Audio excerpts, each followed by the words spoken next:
તો ગુજરાતમાં અત્યાર સુધીમાં સિઝનનો સરેરાશ 62.44% વરસાદ વરસી ચૂક્યો છે। રાજ્યભરમાં અત્યાર સુધીમાં 550.58 મીમી વરસાદ નોંધાયો છે। તો કચ્છમાં 64.16%, ઉત્તર ગુજરાતમાં 65.17% જેટલો વરસાદ વરસ્યો છે। પૂર્વ અને મધ્યમાં 64.60%, દક્ષિણ ગુજરાતમાં 65.70% જેટલો વરસાદ પડ્યો છે।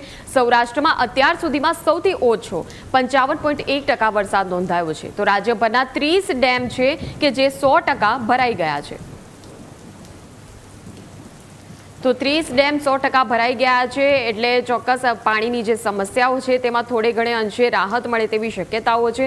અત્યાર સુધી 550.58 મીમી વરસાદ રાજ્યભરમાં નોંધાઈ ચૂક્યો છે। કચ્છમાં 64.16%, પૂર્વ મધ્યમાં 64.60%, દક્ષિણ ગુજરાતમાં 65.70%, પરંતુ સૌરાષ્ટ્રમાં થોડો ઓછો પડ્યો છે। અત્યાર સુધી સૌથી ઓછો 55.1% જેટલો વરસાદ સૌરાષ્ટ્રમાં પડ્યો છે। હવે આગામી ઓગસ્ટ મહિનામાં વધુ મેઘમહેર થાય અને વધુ વરસાદ પડે સૌરાષ્ટ્ર બાજુ તેવી શક્યતાઓ છે।